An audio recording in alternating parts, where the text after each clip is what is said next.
नाचत रहे तो देखे यशोदा माई हो।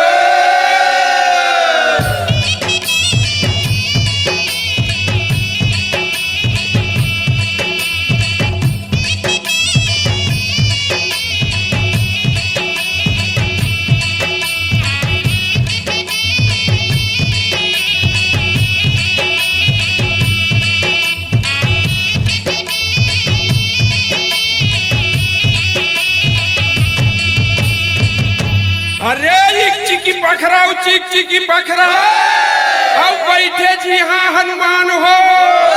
अब पर के बेटी बेटा ला जोड़े संहत है भगवान हो।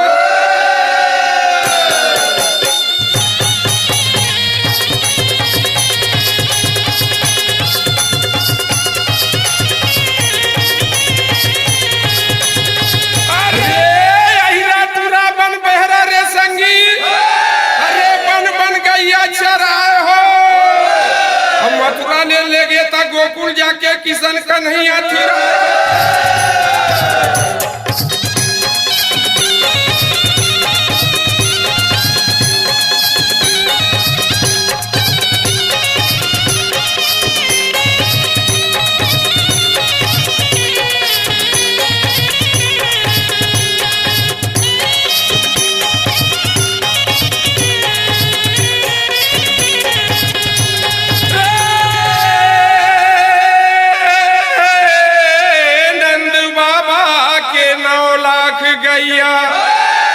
और लड्डू भोग लगाए और यशोदा मैया के लाल कन्हैया घर घर माखन चोराए।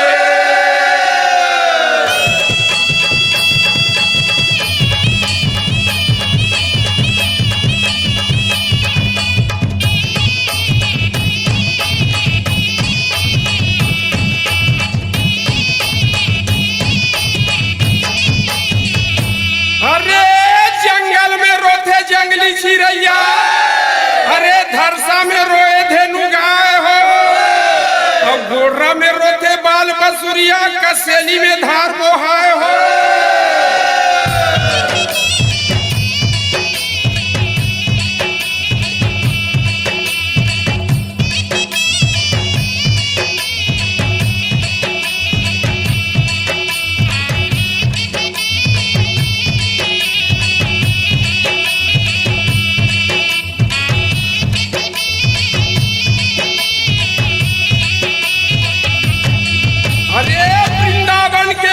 गली में अब लीला कृष्ण लाल हो।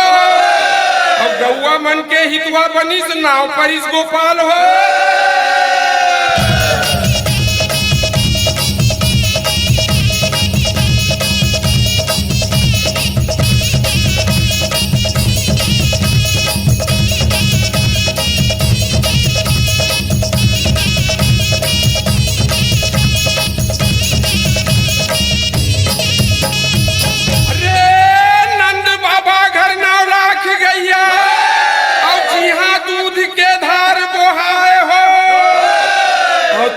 दूध दही के कारण माखन चोर कहा हो।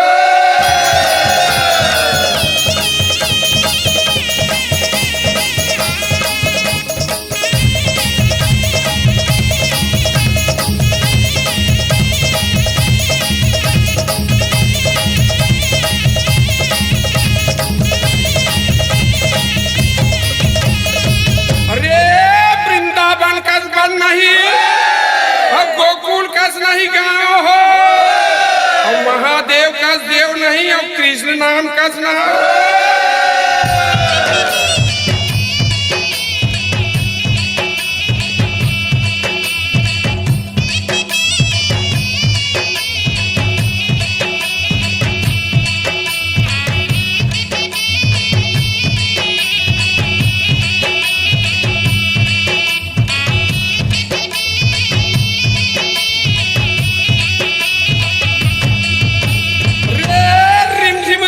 पानी भर से अब पवन चले पुरवैया हो।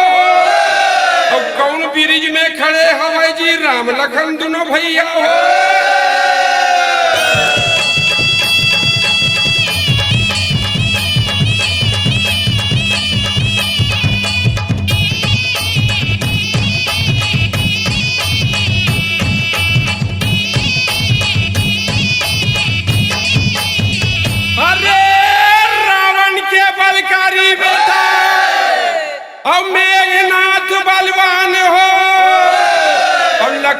कटीला मूर्छा कर दिस मार के शक्तिवान हो।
गांव गली में राउत निकले गहिरा गहरी मताए।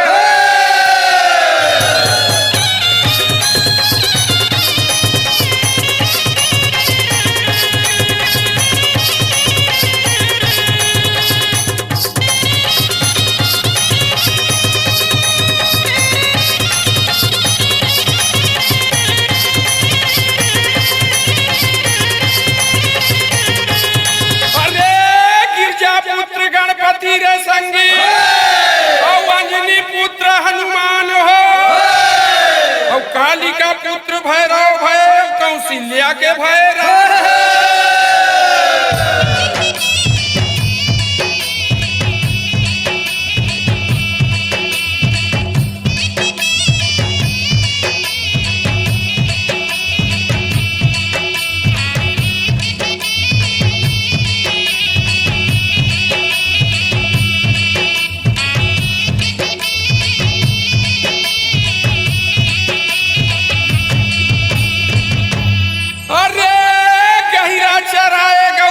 भैया और भैंस चराए ठेठवार हो और गांव गली में दूध दही के बुहाए धारे धार हो।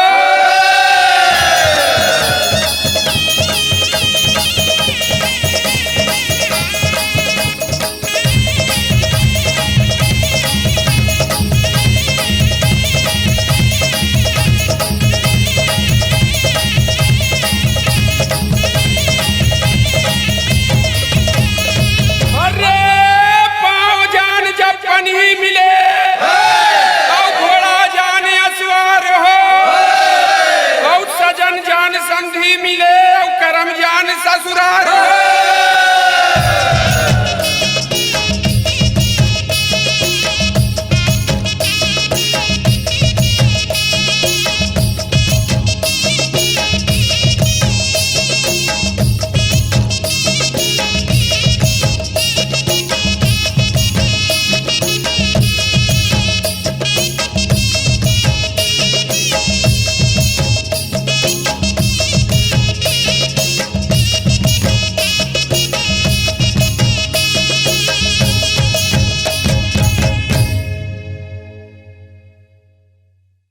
स्वरांजलि स्टूडियो, नेमीचंद गली नंबर 2, गंजपारा, रायपुर।